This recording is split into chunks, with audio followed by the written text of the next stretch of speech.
going down, everybody? Welcome back to the station. Welcome back to the channel. Y'all know who it is. It's your boy RayGque. You can find me down below on Twitter at RayGque. I appreciate you stopping by the channel. If it's your first time here, welcome. Make sure you engage with the good people below. And if you like the content, hit the thumbs up button, like it, and then subscribe to the YouTube channel. Would greatly appreciate that. But most importantly, honestly, engage with the good people below. Dope community, awesome people, great feedback. Everybody trying to help each other out to be better in this crazy game of Dynasty Fantasy Football that we love and we play. But it's time to dive into my top 10 running back rankings for my cornerstone players. And let me be very specific. Let me lay this out to everybody out there. Every time I post one of these, oh my God, how did you leave off Patrick Mahomes? Why did you leave off Derrick Henry? Cornerstone rankings. I only look at young foundational pieces for your Dynasty roster. That does not mean that a player like Alvin Kamara is bad, that a player like Dalvin Cook is what. I'm not saying any of that. I'm looking at three draft classes in particular. The current rookies, 2021, the previous rookie class, 2020, and the upcoming rookie class of 2022 to see which of these young players do you want to build your team around. So let me just start that off by saying this, because I'm assuming what most people do is they just look at the thumbnail, oh my God, you don't have this player, and then it's moaning and complaining and bitching. Three classes, 2020, 2021, and 2022. Who are the top 10 players in these rankings? And the rankings go deeper than top 10, but I'm only giving you 10. If you want the full list, you want to see everybody, ADP data, rookie draft data, all kinds of stuff, patreon.com/prospect talk is the place to be. But let's kick this thing off at the number one spot. It should come to no surprise to anybody. And if you are shocked or surprised, you've been living under a rock. It's Jonathan Taylor. JT, absolute stud. I said this a video ago on a podcast. I honestly, in my lifetime of watching running backs, I've only seen a couple of just prospects better than what Jonathan Taylor is. Adrian Peterson being one of them, LaDainian Tomlinson, watching him play, and Saquon Barkley, just as far as what they can do on the field, their talent, their skill set. A lot of people were concerned about JT coming out of Wisconsin because he didn't catch the ball a ton during his collegiate career. Doesn't matter. He can catch the ball. He's great in the NFL at doing that, and he's the best running back in the league. I know Derrick Henry is hurt, but Jonathan Taylor head for head, give me JT over Derrick Henry, and I love the human tank that is Derrick Henry. Jonathan Taylor, for me, outside of Justin Herbert, he sits atop of my cornerstone ranking. Superflex is the format that I traditionally play in 99.9% of the time. So outside of Justin Herbert, when you're talking about young players, I wouldn't take a Joe Burrow. I wouldn't take any of the rookie quarterbacks. I wouldn't take a wide receiver. Jonathan Taylor is the top spot for me. And when you look at his advanced analytics, all of these courtesy of my good friends Matt Kelly, Josh Larkey, Cody Carpentier, Anand Anduri from Player Profiler. PlayerProfiler.com is where I get all of my advanced analytics from. Best place to do that. It's fantastic. But you see, all you see is like number ones and number twos all over the place. That's exactly what you want. Expected points added, number one in the NFL. Dominator rating, number one in the NFL. Yards created, 1,129, number one in the NFL. Yards created per touch, 4.08 yards created per touch by Jonathan Taylor, second in the NFL.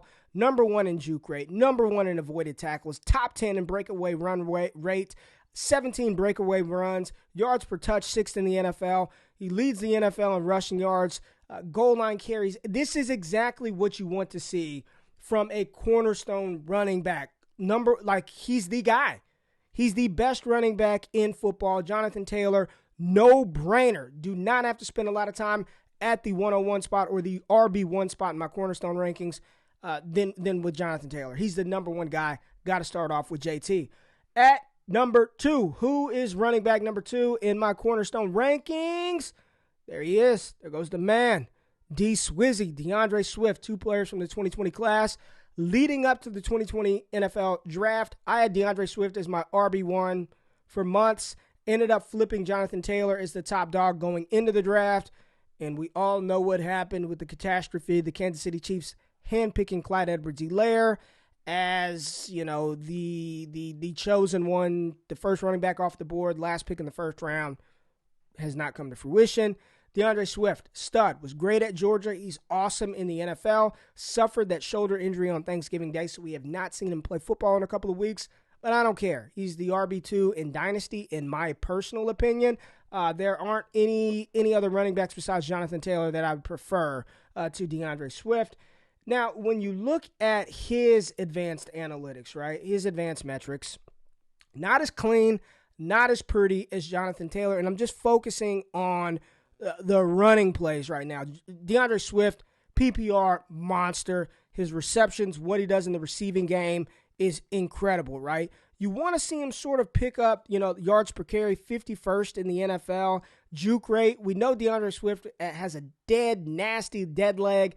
I want to see that juke rate improve a little bit, 27.6%, 27th in the NFL. Avoided tackles, top 15 in the NFL. You like it, 7 breakaway runs, top 15 in the NFL. Dominator rating, 7th in the league. So despite the fact that he's not doing it consistently between the tackles, he's still dominating because he's such a good receiver. Yards created, 2nd in the NFL, only 2. A la Jonathan Taylor, 781 yards created on the season. Yards per touch, 3rd in the NFL, only a couple of spots behind Jonathan Taylor.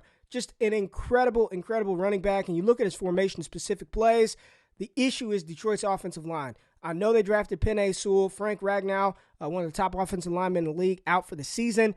This is where he struggles, right? And he's not even facing one of the highest rate of average defenders in the box. Shotgun carry rate, 37%, 32nd in the NFL, 35th in the NFL on a light front carry rate. So they're crowding the line of scrimmage saying, I dare you to beat us with Jared Goff.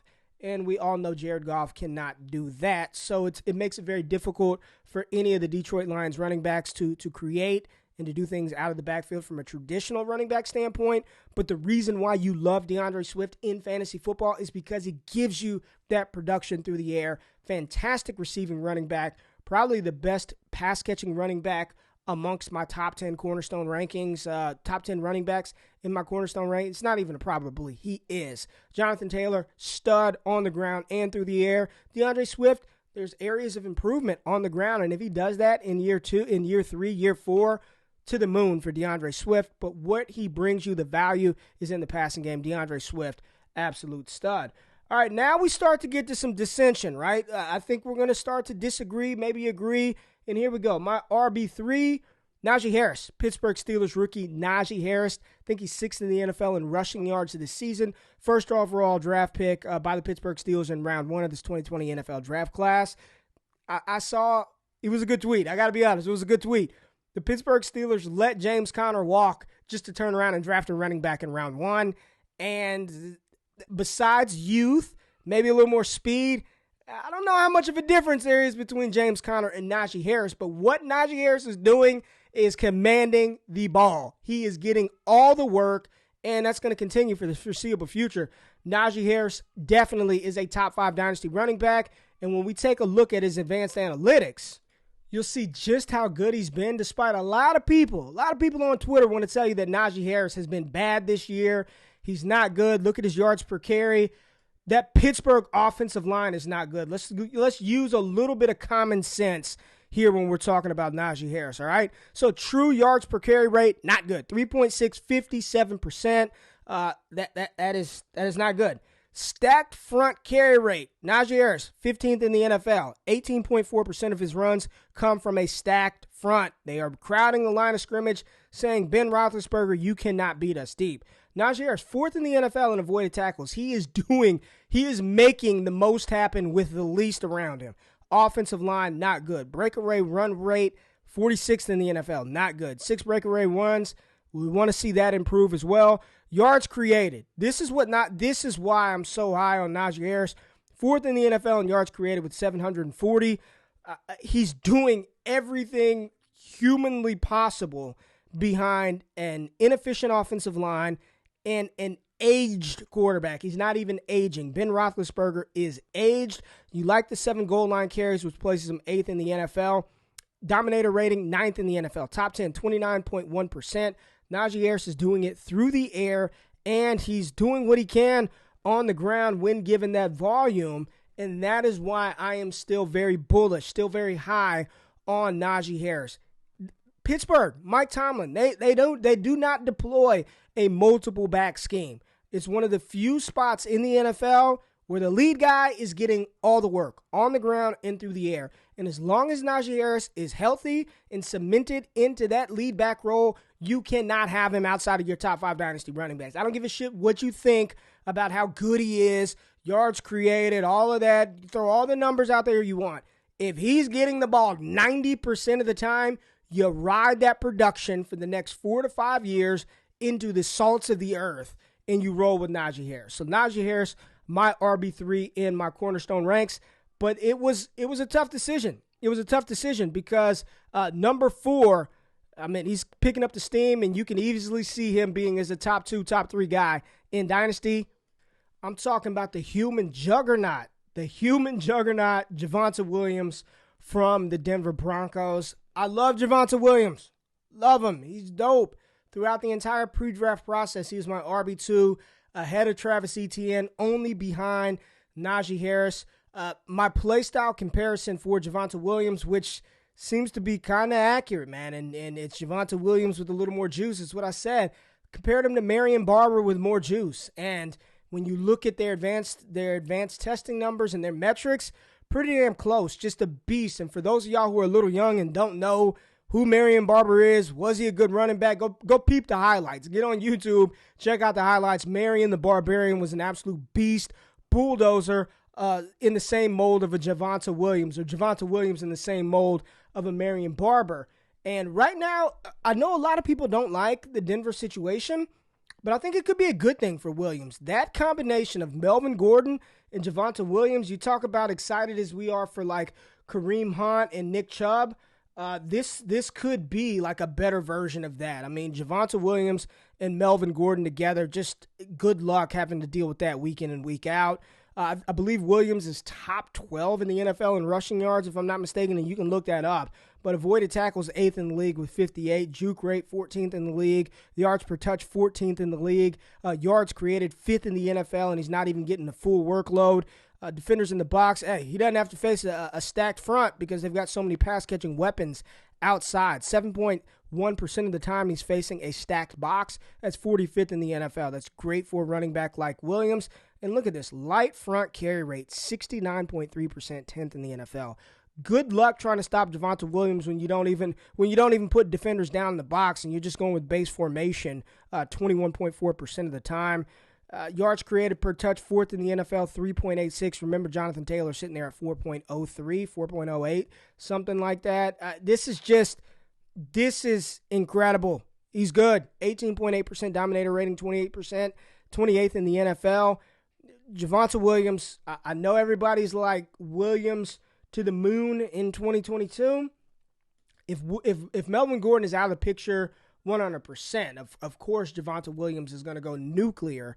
But I honestly don't think that he and Melvin Gordon sharing the backfield is a bad thing. Yes, fantasy gamers, I know you're going to be sick because you're not going to get that Najee Harris type volume, but it keeps them fresh. It's hard to defend that. And if they get an upgrade at the quarterback position in 2022, Aaron Rodgers, Deshaun Watson, Russell Wilson, it's going to be a dangerously scary offense with these two running backs, with those wide receivers, and an upgrade at quarterback. Yeah, good things in line for Javonte Williams. Now let's take a look at RB5. I got to go with Antonio Gibson, but I just have to come out and say I am not all the way there on Antonio Gibson. Love him, check the receipts, been out there, love me and some Antonio Gibson. Leads the NFL in fumbles right now. That's a problem. He was benched for part of the game on Sunday when the football team was trying to come back versus my Dallas Cowboys. When he's getting to work and he's humming, he's awesome, man. He can catch the ball. He's got the size. He's got the speed. I don't know. I'm not all the way there on Gibson, but you got to have him as a top 5 cornerstone running back, especially when you're talking about these 3-class sample size that we're looking at. Yards per touch, 49th in the league. True yards per carry rate, I mean, it looks like Najee Harris, right? 3rd in the NFL in avoided tackles, which is great. Breakaway run rate, 3.9%, 31st in the league. Juke rate, a little low. Yards created, top 10, 592, top 10, not bad. Yards created per touch, 41st in the NFL. Goal line carries, only 5, 18th in the NFL. average defenders in the box. He also is not facing a high stacked front rate, 5.8% of the time. That's 52nd, number 52 in the NFL. I mean, he's got room. Light front carry rate, 23rd in the NFL, 61.2%. They are not stacking the box on Antonio Gibson. Running a lot out of the shotgun, 12th in the NFL. Dominator rating, 14th in the league. I'm not there yet. It's hard to explain it. I think he's a good running back, but in my opinion, the tier break is Javonte Williams. The tier break is Javonte Williams, and then it's a tier down. And we're not even talking about the Austin Ecklers, the Alvin Kamara's, Saquon Barkley's, Christian McCaffrey's. We're not even including those guys in here. I think he's a tick below these players, which means he's a couple of ticks below some of those guys, depending on where you fall as far as your dynasty acquisition of some of those, 4th, 5th year running backs. Fine player, not all the way there on Antonio Gibson, but I found it hard to place anybody else after him, above him. The only other person I thought about doing it with is the next player, my RB6 in my Cornerstone rankings, who is out for the season, is J.K. Dobbins. And again, this one is you're projecting forward. He looked great in the preseason. And when I look at this Baltimore team and I see Devonta Freeman, I see Latavius Murray, I see flashes from Tyson Williams when he played, all I can think is if that were J.K. Dobbins, that's a house call. If this were J.K. Dobbins, he's taking that 50 yards. If this were J.K. Dobbins, he picks up that first down. I know that Baltimore does not target the running back out of the backfield a ton, but when I'm talking about just running the ball, go getting it, goal line carries, the work that should be going to a Gus Edwards or a Dobbins right now, it's hard for me not to get excited. And these advanced analytics, of course, come from last season. This isn't, we have nothing this year. But yards per carry, he was first. Yards per touch, third. Breakaway runs, 4th in the NFL. 5th in juke rate. Yards created per touch, he was 14th at 2.94. Game script, number 1. They want to run the ball. Baltimore, that's what they want to do. And he was doing this while facing the most, top 10 average defenders in the box, 7th. 7.2 defenders in the box. Base front carry rate, 51.5%, 4th in the NFL. Shotgun carry rate, that's what the Lamar Jackson offense wants to do. It's that college zone read offense, number 1 in the NFL. Listen, this is just, I'm projecting forward with J.K. Dobbins. And projecting forward with J.K. Dobbins is a 13, 14, 1,500-yard rusher in that offense with Lamar Jackson. That's what I'm projecting. He could be a perennial 1,300-yard running back every single season. Yeezus, all of that. I'm getting confused here. A 13 to 14, 1,500-yard rusher in that offense. 10 touchdowns per season for a J.K. Dobbins is well within his range. And if he can get work in the passing game, which we see Devonta Freeman actually catching a couple of passes in Baltimore, the sky's the limit for Dobbins. He's going to be one of my most heavily targeted running backs this offseason, trying to acquire him, especially during rookie draft time. I want me some J.K. Dobbins because I believe in the talent. I think he's a stud. He just needs to be healthy. Torn his ACL early enough to where he should be full go by training camp. So I'm all in on J.K. Dobbins. Love him. RB7. Let's go rookie. Elijah Mitchell. Told y'all Elijah Mitchell was going to be this year's version of James Robinson. Called that shit before anybody was talking about him. And when he's on the field, he's awesome. He put Trey Sermon in a body bag, buried him 6 feet deep. It's over for Trey Sermon in San Francisco. When Elijah Mitchell is healthy and on the field, he is the primary ball carrier in San Francisco, along with Deebo Samuel. It's Elijah Mitchell. The issue is he's just been banged up as of late. So let's get Elijah Mitchell healthy. I believe he's like top 10 in the NFL in rushing yards. You see the game script is positive for them, 8th in the NFL. Base front carry rate, 1st in the NFL. Look at this. Average defenders in the box for San Francisco, 7. 2nd in the NFL for Elijah Mitchell, and he's still producing. They've got a good run blocking unit. You want to see more goal line carries, only 3 in the NFL, 3 in the league for this is not good for Elijah Mitchell. But he catches the ball as well out of the backfield, 13th in breakaway runs with 7. Avoided tackles, 37, 27th in the league. Not too good. 20.3% juke rate, 44th in the league. Not really great, but he's getting the volume. Look at his touches. 20 plus touches in 3 straight games out of the backfield. Give me that production. Give it to me. I want it. Elijah Mitchell. And he didn't cost you anything. And most of y'all got him off waivers, late in your rookie drafts, or super late in dynasty startups.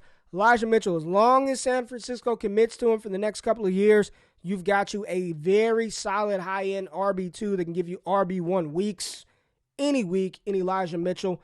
Love him. Told you about him. I hope you got him. Elijah Mitchell, dope. RB7 in my Cornerstone rankings. At RB8, I got to eat the L, man. I got to eat the L. Got to keep it real. As many times as I'm right, I got to tell you the times I was wrong. And damn it, I was wrong. Because this young back looks like he's the truth. A.J. Dillon, the 250-pound bulldozer. Sometimes you watch Green Bay and you ask yourself, is he not better than Aaron Jones? No, he's not. Not yet. But second-round draft capital on a very good team. Again, y'all know how I feel. It's not a foregone conclusion that Aaron Rodgers is gone from Green Bay, in my opinion. None of us know. We'll see how it plays out. But Matt LaFleur loves him. He plays on third downs. He can run the ball between the tackles. He can catch the ball out of the backfield. I was wrong on one A.J. Dillon, and there were some good people in the YouTube comments that told me I was going to be wrong about A.J. Dillon, and y'all were right, damn it. A.J. Dillon is pretty damn good. A.J. Dillon is pretty damn good. Another high-priority target for me this offseason is A.J. Dillon. You look at his advanced numbers, his EPA, expected points added, 8th in the NFL, 14.1 plus points. I mean, that's awesome. Good job. Production premium, 7th in the NFL. Yards created per touch, I like it, top 20. He's not getting the type of volume as some of these other running backs, but when he gets the ball, he's doing something with it. The big boy is, 37th in the league in juke rate, 23.2%. Avoided tackles, you want to see this a little bit more, especially for a running back with the girth of A.J. Dillon. Only 36 avoided tackles. Use that power, big boy. That was my issue with him coming out of Boston College. But 15th in yards created, creating 42.6 yards per game on his own. I love it. And this is an offensive line that is makeshift. They're rebuilding it. David Bakhtiari hasn't played all year. Arguably the best tackle in the NFL, or one of the best tackles in the NFL. A.J. Dillon, a major buy for me in the offseason. I love him. He's got the draft capital. The situation is solid for now. We'll see how it plays out with Aaron Rodgers. But Matt LaFleur loves this kid, got the draft capital, got the size, and when given the opportunity, he produces. All right? RB, where are we at? RB9. A.J. Dillon was RB8. We're at RB9, and we're going back to the injury pool. Cam Akers. Now, I am a Cam Akers lover. Going into the 2019 season, I wanted to see more from Cam Akers his final season at Florida State. He delivered, been on the bandwagon since then. We saw what he did during the Rams playoff run last season, and we were excited about what he could do this year, and he tears his Achilles tendon. But we're seeing all the videos that he's progressing well, and we're seeing examples of players now coming back from the Achilles tear. Deontay Foreman, we saw Kevin Durant, Emmanuel Sanders, and they're playing just fine. Marlon Mack, just fine. Cam Akers, get you some Cam Akers. Again, we don't have the advanced analytics from this season because he hasn't played, but when he was on the field, he was good. And this is in a weird timeshare with Darrell Henderson, which Henderson or Michelle will still be involved moving forward, but not a ton to write home about. Cam Akers' rookie season was injured, cracked ribs, or some kind of cartilage in his ribs were messed up, so he missed a lot of time. But hopefully, when we see like average defenders in the box, he was 5th in the league during his rookie year, 7.3 defenders in the box. A lot of that probably had to do with Jared Goff. With Matthew Stafford, Cooper Kupp, Odell Beckham Jr., got to spread it out. You cannot stack the box or you will get destroyed by Matthew Stafford and those wide receivers. Just excited about Cam Akers' potential moving forward, coming back, what he can do as a fully healthy player. Still think we still see a sprinkling of Henderson or Sony Michel, whichever running back is there, probably Henderson, mixed in for a little bit until he's up to speed. But Akers is incredibly young. He's super talented, and if you can get him on the low from somebody that's still kind of weary about the Achilles tear, then you go ahead and lock that up. Love me some Cam Akers. And the final player, RB10. Are we going to go to the 2022 NFL draft class? We are not. We are going to go to the dumpster fire of Duval, Jacksonville Jaguars running back, James Robinson. big-time J-Rob truther, big-time J-Rob fan, big-time Urban Meyer, not a fan. Not a fan of Urban Meyer at all. And it's hard for me to believe that all those players are that damn bad. Trevor Lawrence, Laviska Shenault, James Robinson, Marvin. I'm not buying it. I'm not buying the fact that a converted defensive back was the best offensive weapon, along with Laquan Treadwell, the Jaguars have to offer. Prayers up for Travis Etienne if Urban Meyer sticks around. I don't know what's going to happen. But James Robinson, he's on pace for another 1,000-yard season, barely, by the skin of his teeth. Back-to-back 1,000-yard seasons. He's got the size. He has the athleticism. He's produced early as a rookie. Trade him. Get rid of him. Do something. Or just let him be the damn guy. This is just betting on the talent of James Robinson. He's got to be a top 10 pick. Unless you're telling me Breece Hall, Isaiah Spiller, or Kenneth Walker are assured second to third round draft capital this draft, which I think that's a realistic possibility, but let's let the process play out. The next big update I do this will probably be after the Senior Bowl, most likely, or after the NFL season, or right before the Super Bowl, probably right before the Super Bowl. But let's see where some of these rookies land before I want to put him ahead, but I've got to see, because if Isaiah Spiller isn't drafted to the fourth round, then he probably won't be RB1 if Breece Hall is drafted round 2. That draft capital matters. James Robinson this season, I mean, low numbers. That's what you want to see. 10th in juke rate, 8th in avoided tackles, 12th in yards per carry, true yards per carry in the NFL, 8th in dominator rating, yards created per touch, top 25. Listen, give him the ball. Give him the damn ball, Urban Meyer. What are we doing? I don't get it. 13th in the NFL in goal line carries with 6. It's just Jacksonville is so bad. They're such a bad team. They're poorly coached. You don't know what you're getting week to week from Jacksonville. We've got another, 4 years left to prime James Robinson before it's over. Dynasty, running backs, got to move on. Maybe 3.